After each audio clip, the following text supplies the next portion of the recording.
আসসালামু আলাইকুম। আজকে আমরা অর্ডিনারি ডিফারেনশিয়াল ইকুয়েশনসের 3 ডি অর্থাৎ টাইপ 4 নিয়ে কথা বলবো। তো টাইপ 4 এর এক্সাম্পল 10টা নিয়ে আমরা কথা বলছি। তো এক্সাম্পল 10-এ দেওয়া আছে হচ্ছে আমাদের এরকম যে x cube plus 3x y square dx plus y cube 3x square y dy equals to 0।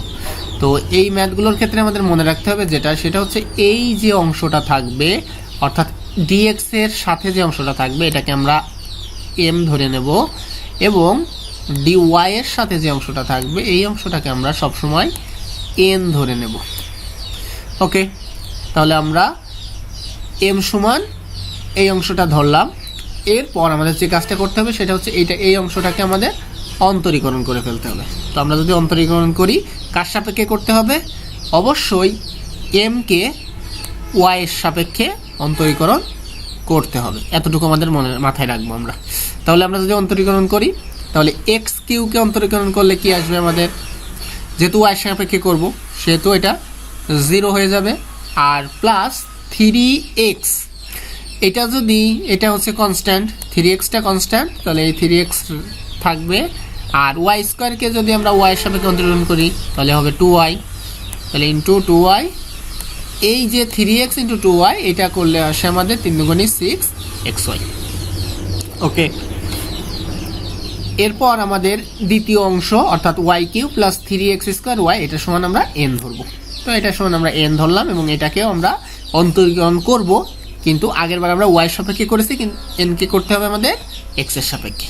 তো x এর সাপেক্ষে যদি অন্তরীকরণ করি এই অংশটা 0 হবে কারণ এটা y, তাহলে এই অংশটা যদি 0 হয় আর তাহলে থাকে আমাদের এইটা, এখানে 3 হচ্ছে কনস্ট্যান্ট, তাহলে প্লাস 3টা হচ্ছে কনস্ট্যান্ট আর x স্কোয়ারকে করলে কি আসবে? 2x আর এখানে yটা কনস্ট্যান্ট, yটা থেকে যাবে। তাহলে সবগুলো করলে 3 দুগুণে 6 আর xy, তাহলে এটা 6xy।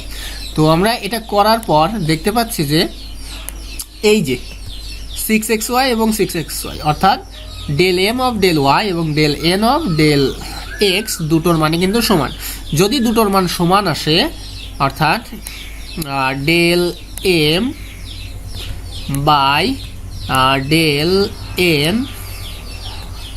Equals del m by del y equals to যদি ডেল এন বাই আমাদের ডেল এক্স হয়, সেক্ষেত্রে সেই সমীকরণটাকে আমরা বলবো প্রকৃত সমীকরণ।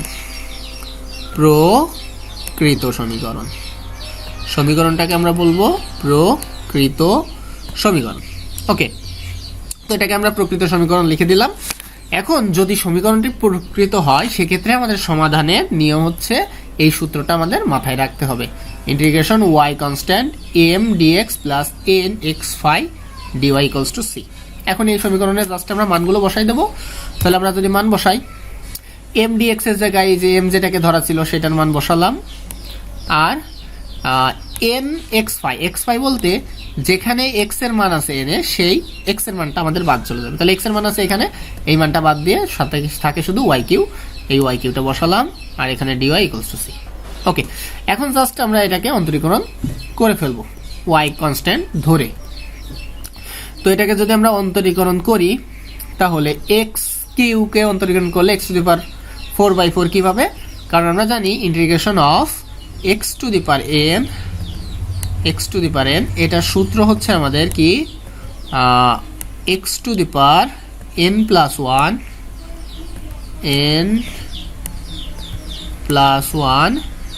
By n plus 1। তাহলে এখানে আমাদের x to the power n, তাহলে x কিউ n হচ্ছে 3, তাহলে x to the power 3 plus 1 4 by 3 plus 1 4, এই কারণে x টু দি পাওয়ার 4/4। ওকে, এখন y কনস্ট্যান্ট, তাহলে y স্কোয়ার যা আছে y স্কোয়ারটা y স্কোয়ারের মতো রেখে দিলাম।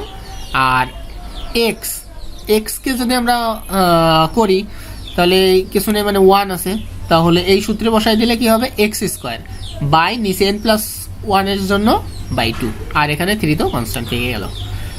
ওকে, এই কাজ এতটুকুর কাজ শেষ। এবার এতটুকু ওয়াই কিউ, এখানে ওয়াই কনস্ট্যান্ট না, এখানে ওয়াই কে অন্তরীকরণ করব, তাহলে ওয়াই কিউ এই সূত্র অনুযায়ী করলে হয় y⁴/4 ইকুয়ালস টু সি।